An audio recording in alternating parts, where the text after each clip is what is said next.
Hey there, how's it going? My name's Alex. I am the Silver Mont, and this is not a review of Starfield, because I didn't finish the game.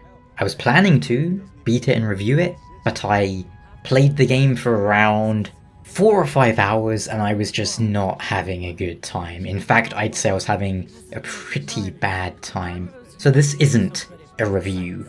This is why I'm not reviewing the game. My impressions of it and why I just don't think it would be worth me doing a review. Here's my main issue with Starfield.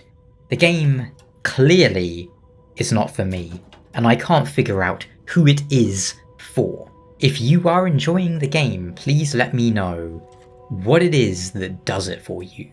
By no means am I saying that nobody should enjoy the game. Look, if you're having fun with it, that's great, I'm happy for you. I didn't, and I can't figure out how I ever would. I don't see where the appeal is with this game. Anyway, just for some context or whatever, I've played all of Oblivion, most of Skyrim, not the DLC, all of Fallout 3 and its DLCs, apart from Mothership Zeta, all of New Vegas, but not DLC, and some Fallout 4 and some Fallout 76, and a tiny bit of Elder Scrolls Online.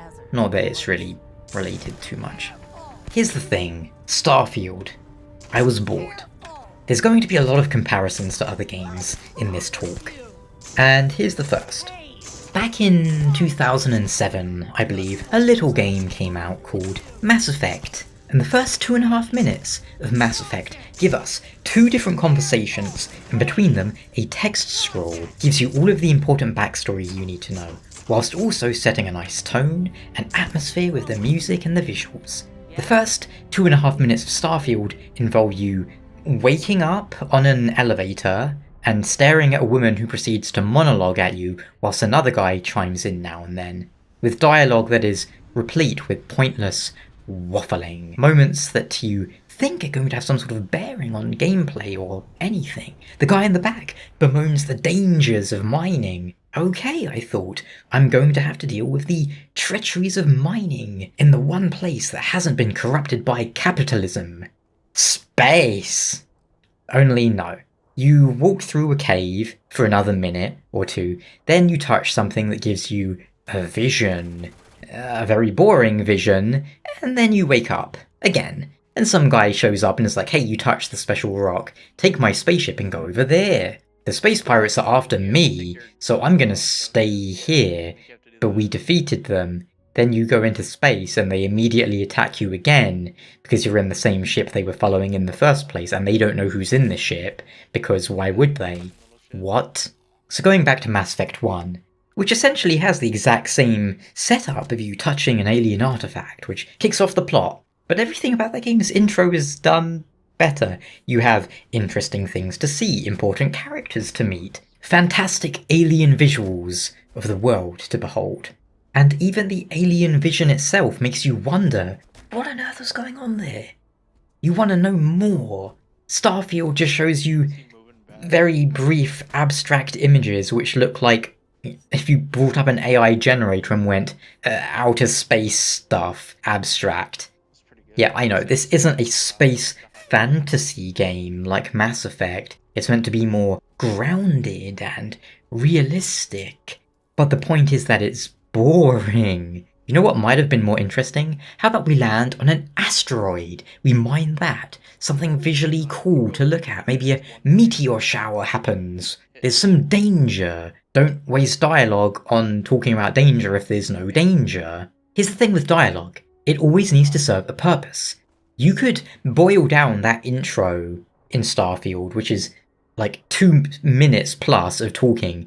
It could be 2 or 3 lines of dialogue. The rest is pointless. It doesn't set any tone or atmosphere. It's utterly devoid of purpose. That's something Mass Effect intro got right. You know, I never thought I'd be using Mass Effect 1 as some sort of great measuring stick on how to start a game, but, well, there you go. So I was bored from the outset. Out of curiosity, I tried using my mining laser on some of the other miners, and they more or less just ignored it. Quit it. Cut it out. What are you doing? They'd remonstrate with me before collapsing for a few moments. Then they'd stand back up like, okay, see you later then. Then, when the first bout of combat came, I was greeted by Fallout 4 style gunplay minus VATS, which felt barely serviceable. If we're talking like on a 1 to 10 scale here, the combat, like the shooting mechanics, 5 out of 10, completely average. Not noticeably bad, but not good either. Then I got into space, after loading the inside of the ship, and then loading into space. You know what would have been cool? The ability to take off by myself in this space exploration game. Space itself is effectively a big box with a few JPEGs of planets in it, and then other enemy ships now and then, which you can pew-pew in a very boring way. Also, look, I'm not an expert on physics, especially space physics, but surely a spaceship would handle rather differently in the vacuum of space as opposed to in the atmosphere of a planet. You know, things like gravity and whatnot. And yet, something about the velocity of the ship felt wrong and messed up to me. It felt like I was underwater, not in space.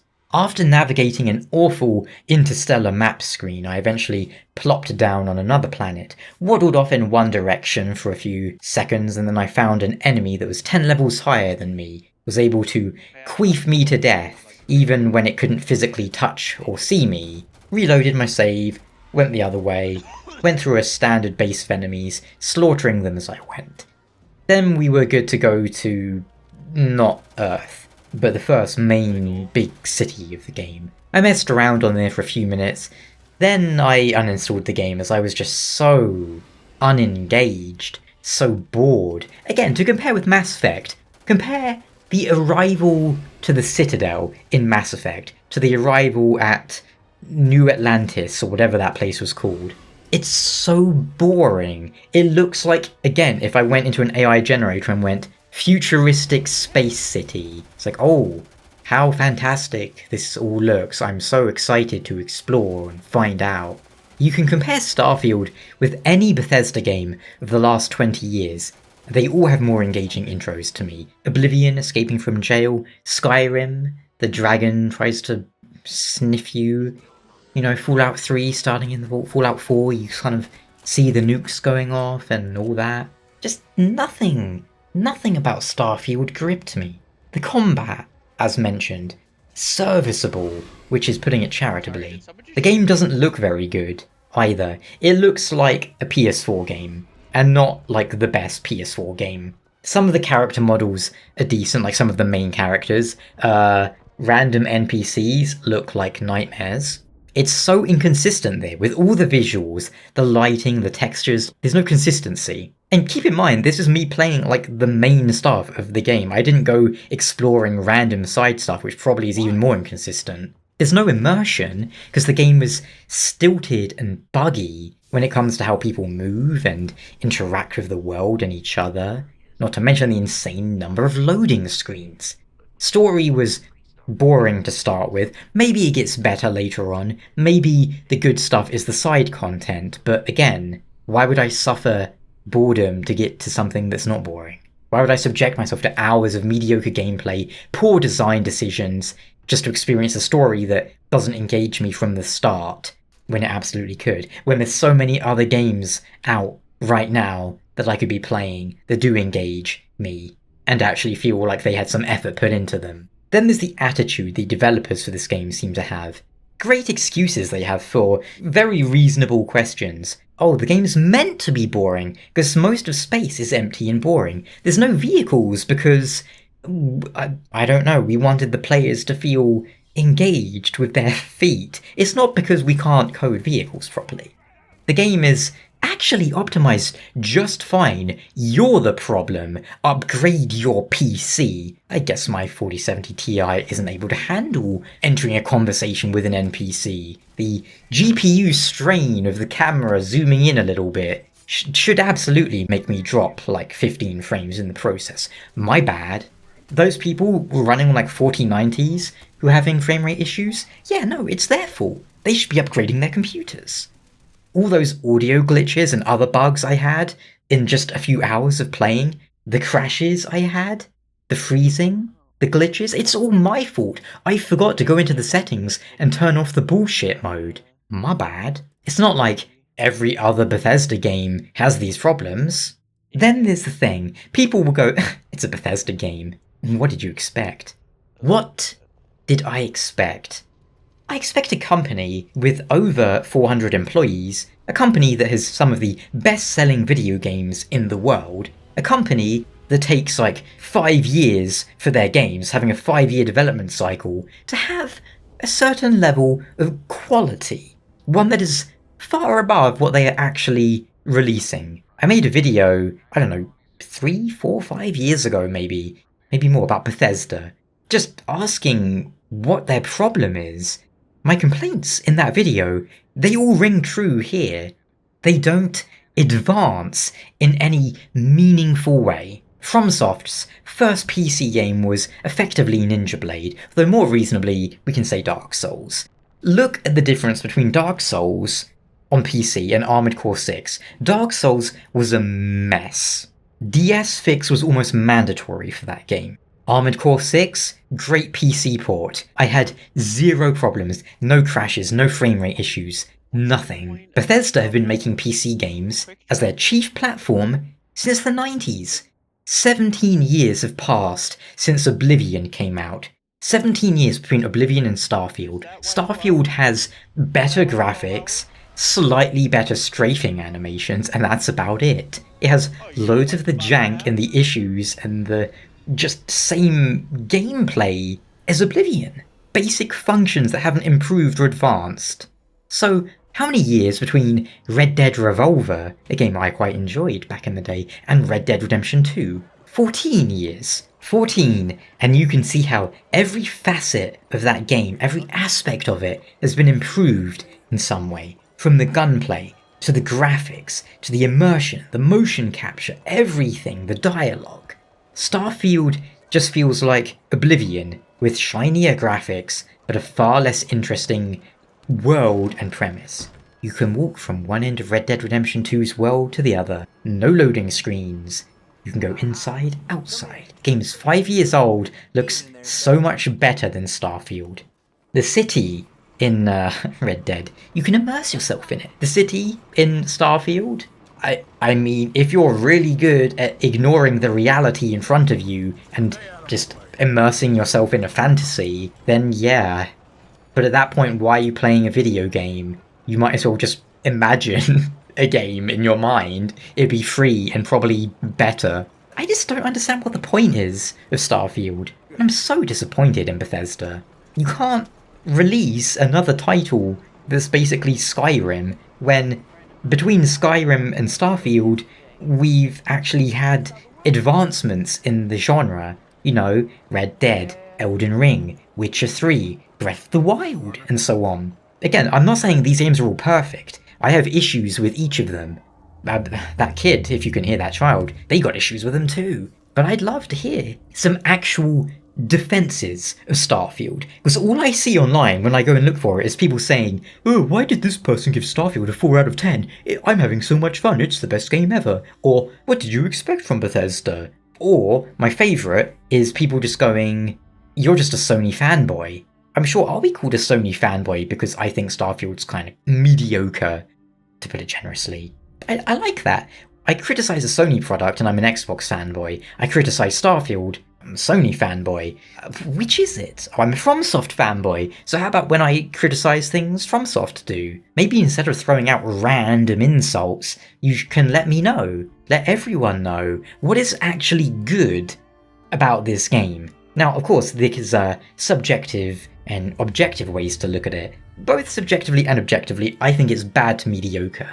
See, subjectively, I just don't find it interesting. Objectively, it doesn't run well. There is poor dialogue and glitches and things that are quantifiably measurable.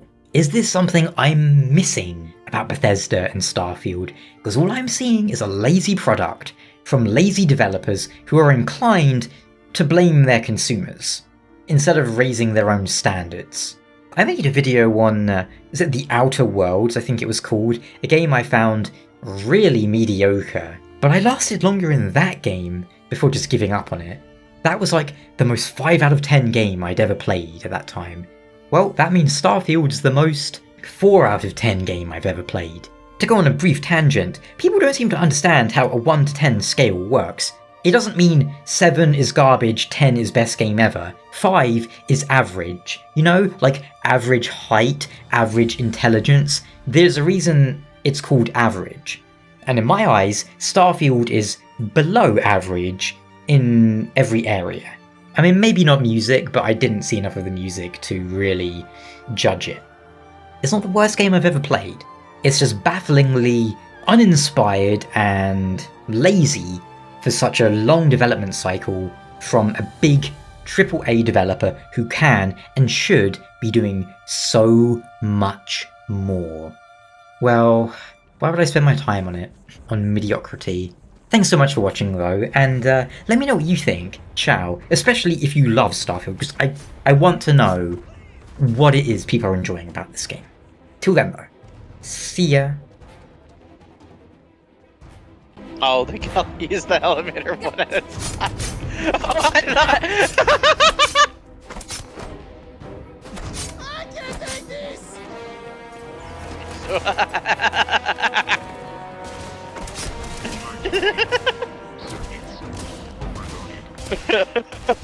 The guy running backwards. That lady just coming out of nowhere.